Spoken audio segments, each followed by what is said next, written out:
pagi murid-murid Miss, apa kabar? Miss harap kalian di rumah dalam keadaan sehat dan baik-baik saja ya. Nah, minggu lalu kita sudah mempelajari materi elektrolisis tentang hukum Faraday. Nah, kita masuk ke bagian terakhir dari sel elektrokimia yaitu korosi. Nah, secara nama korosi kalian pasti sudah tahu kan? Oke, korosi itu apa nak?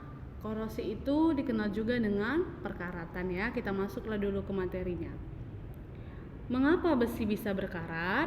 Apa yang menyebabkan besi bisa berkarat? Jadi kalau seandainya kita lihat paku di dinding kita, besi-besi yang ada di pagar rumah, itu kalau kita biarkan lama kelamaan, semakin lama dia semakin berkarat kan. Nah, kita mau pelajari apa yang menyebabkan besi itu bisa berkarat.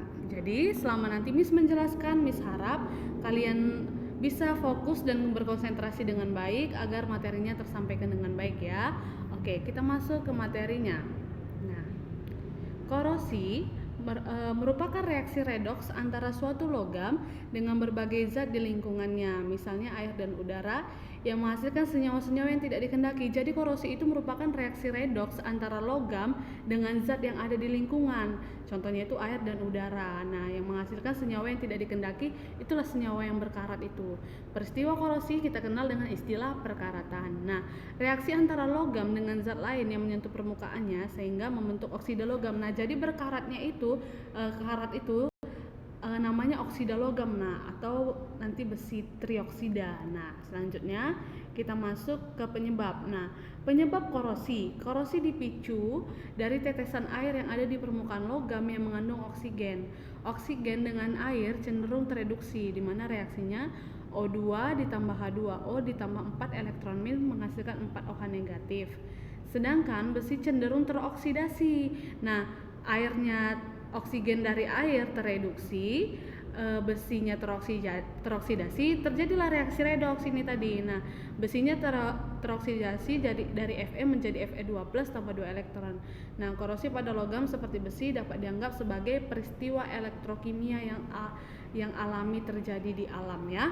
Nah, selanjutnya proses terjadi korosi. Ini yang Miss bilang. Nah, proses terjadi korosi ini merupakan bagian dari sel volta. Nah, karena bagian dari sel volta, maka ingat kemarin sel volta, katoda positif, anoda negatif. Katoda mengalami reaksi reduksi, anoda mengalami reaksi oksidasi. Nah, yang terjadi atau teroksidasi di anoda itu adalah besi.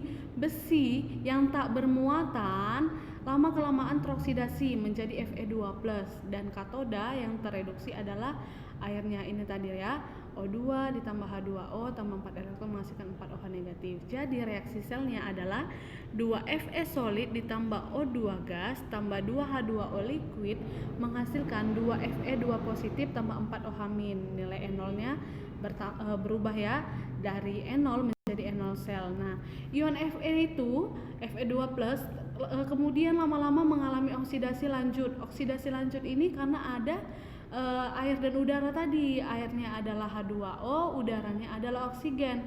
Nah, lama kelamaan lah menjadi besi oksida atau oksida logam tadi kan yang mengikat H2O. Makanya namanya itu ini Fe2O3 NH2O ditambah 8H+. Oke? Itulah reaksi korosinya. Selanjutnya kita masuk ke faktor penyebab korosi. Nah, faktor-faktor penyebab korosi ini ada 4. Yang pertama adalah air dan kelembapan udara. Nah, air dan kelembapan udara kita masuk yang pertama. Kalau semakin sering besi terkena air dan udara lembab, itulah yang menyebabkan besi semakin mudah mengalami oksidasi dan menyebabkan terjadi korosi. Nah, selanjutnya adalah elektrolit. Nah, elektrolit ini adalah senyawa yang bisa mengantarkan arus listrik. Nah, senyawa-senyawa elektrolit umumnya adalah asam garam. Nah, asam garam ini merupakan media yang baik untuk transfer muatan. Nah, karena transfer muatan ia mengakibatkan elektron lebih mudah untuk diikat oleh oksigen di udara. Nah, karena udah terikat oksigen di udara, maka ketika contohlah misalnya air hujan itu kan umumnya bersifat asam, apalagi situasi yang seperti ini yang kita di daerah-daerah yang dekat pabrik, polutan-polutan itu kan biasanya seperti belerang. Nah, belerang ini lama-kelamaan mengikat dengan air menjadi asam sulfida. Nah, air hujan banyak mengandung asam. Nah, jadi air hujan inilah yang bisa menghantarkan atau mentransferkan elektronnya. Mentransferkan elektron menyebabkan terjadi reaksi di katoda tadi dan menjadi reaksi besi yang tidak bermuatan ketika ada oksigen menjadi besi yang bermuatan. Itulah yang menyebabkan besi teroksidasi dan menjadi korosi. Nah, selanjutnya adalah permukaan logam yang tidak rata. Ini juga merupakan faktor dari penyebab korosi. Nah, ini memudahkan kutub-kutub muatan yang terjadinya kutub-kutub muatan. Nah, kutub-kutub muatan ini berperan sebagai anoda dan katoda. Nah, permukaan logam yang licin dan bersih akan menyebabkan sulit terjadinya oksidasi. Tapi kalau permukaan logamnya sebaliknya kotor dan tidak licin, ini kutub-kutubnya yang bisa menyebabkan terjadinya korosi tadi, menyebabkan elektron bisa masuk untuk mengubah besi menjadi teroksidasi. Dan yang terakhir adalah terbentuknya sel elektrokimia. Ini bisa terjadi karena ada dua logam yang bersinggungan. Kalau logam yang potensialnya lebih rendah akan melepaskan elektron ketika bersentuhan dengan logam yang potensialnya lebih tinggi, serta akan mengalami oksidasi oleh O2 dari udara. Hal tersebut mengakibatkan korosi lebih cepat terjadi pada logam yang potensialnya rendah, sedangkan logam yang potensialnya tinggi justru lebih awet.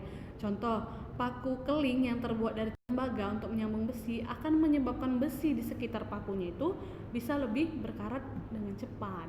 Itulah faktor penyebab korosi yang keempat, yaitu terbentuknya sel elektrokimia. Nah, selanjutnya kita masuk ke cara memperlambat korosi ya. Nah, sejatinya peristiwa korosi ini sulit sekali dicegah, tapi ada hal-hal yang bisa kita lakukan untuk menghambat proses korosi ini. Yang pertama adalah mengecat. Udah pasti kan, mengecat, melapisi dengan plastik atau memberi minyak atau gemuk pada permukaan logam. Ini merupakan salah satu yang cara paling sederhana untuk bisa memperlambat korosi. Yang kedua adalah galvanisasi, yaitu melapisi logam dengan seng. Contohnya itu atap yang terbuat dari seng. Yang ketiga adalah electroplating. Nah, itu pelapisan dengan menggunakan metode elektrolisis. Contohnya itu kalau pipa air yang ditambahkan timbal itu salah satu contoh untuk memperlambat korosi dengan cara electroplating. Dan yang terakhir adalah ceradizing. Nah, ceradizing ini caranya adalah mereaksikan logam dengan asam fosfat sehingga permukaan logamnya tertutup dengan fosfat. Jadi besi yang ada di logam tadi direaksikan logamnya dengan asam fosfat, tertutuplah besinya. Nah, tertutuplah besinya dengan si asam fosfat menjadi besi fosfat. Nah, inilah contoh yang biasa ada di badan-badan mobil. Nah, badan-badan mobil itu kenapa nggak berkarat? Karena besinya dilapisi dengan asam fosfat. Oke. Nah, itulah untuk pengantar korosi. Nah, yang menjadi tugas kalian adalah kita akan praktikum. Nah, kita akan praktikum bagaimana perkaratan atau korosi itu bisa terjadi. Nah, praktikumnya bagaimana? Perhatikan ya. Oke, ini adalah lembar kerja peserta didik atau lembar kerja praktikumnya. Nanti ini akan Miss lampirkan lagi untuk di bawah supaya bisa kalian pahami ya. Nah, perhatikan dulu. Oke. Nah, korosi.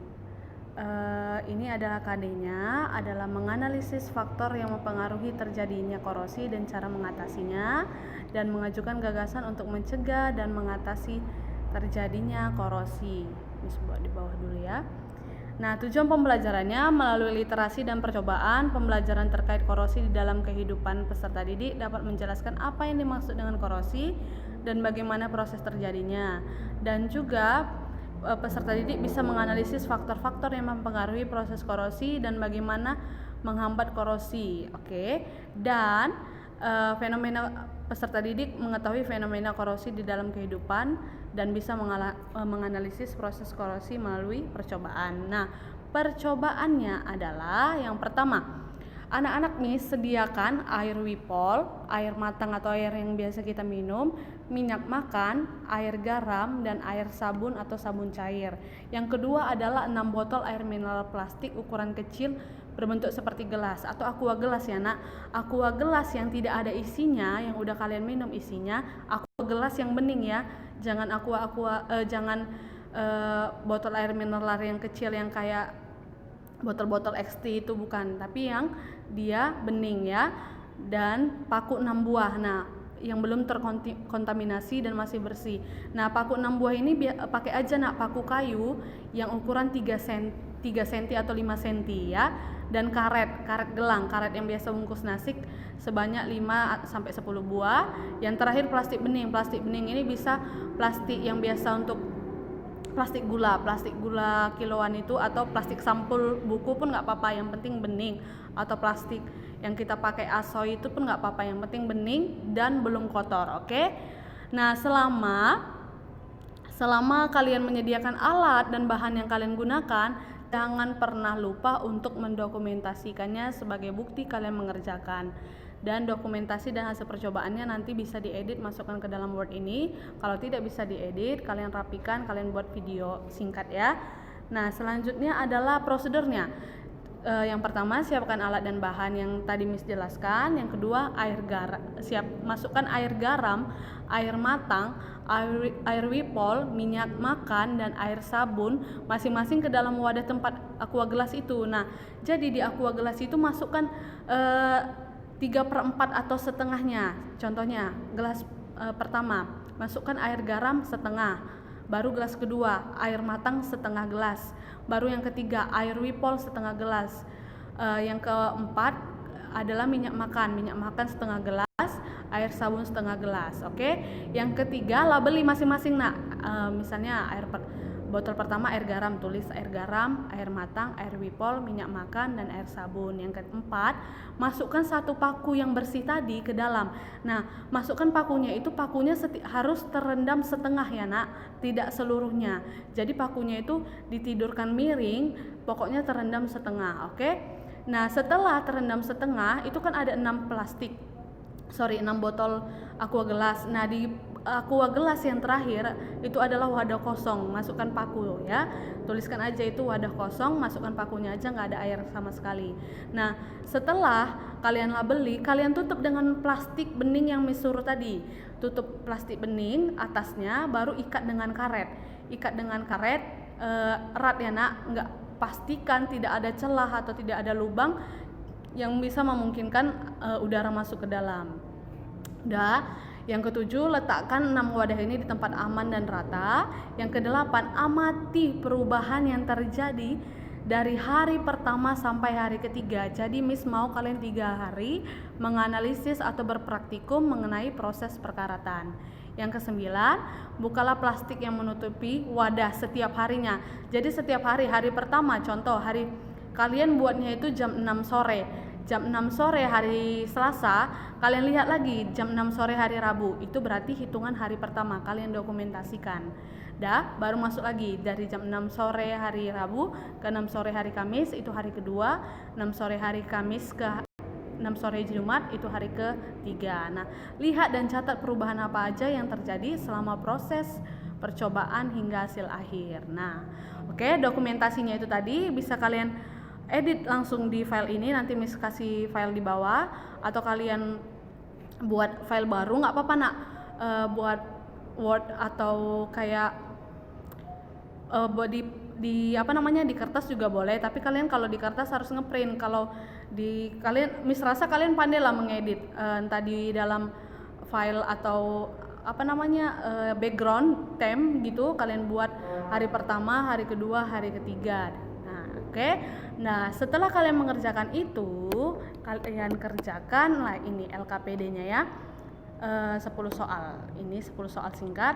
Apa kesulitan yang kalian alami selama melakukan percobaan? Apa perubahan yang terjadi pada percobaan kamu pada hari pertama? Nah, hari pertama amati masing-masing. Amati yang apa terjadi di air wipol, di air matang, di air garam, ke-6 wadah itu ya. Diamati hari pertama, hari kedua, hari ketiga. Itu soal yang sampai keempat. Baru yang kelima, tuliskan yang kamu ketahui tentang korosi. bagaimana korosi dapat terjadi, kaitkan dengan percobaanmu, apa hubungannya dengan materi korosi, apa percobaan ini bisa menambah wawasan kamu terkait materi korosi. Yang ke-9, tertarikkah kamu melakukan percobaan ini lagi dan beri alasan. Yang ke-10, apakah kamu memiliki saran percobaan untuk dilakukan di materi selanjutnya? Tuliskan nama percobaannya dan hubungannya dengan materi apa ya. Nah, itu adalah LKPD. Selanjutnya bisa juga kalian buat video singkatnya tadi kayak video time lapse gitu. Jadi Miss rasa kalian semua anak-anak TikTok yang pandai mengedit ya, buatlah bagaimana perubahan hari pertama sampai hari ketiga. Oke? Itulah yang menjadi tugas, jangan lupa dikumpulkan. Terakhir pengumpulan adalah Selasa minggu depannya, berarti itu tanggal 27. Itu terakhir pengumpulannya ya. Oke, tetap semangat dan jaga kesehatan. Sampai jumpa di video-video selanjutnya. Selamat pagi.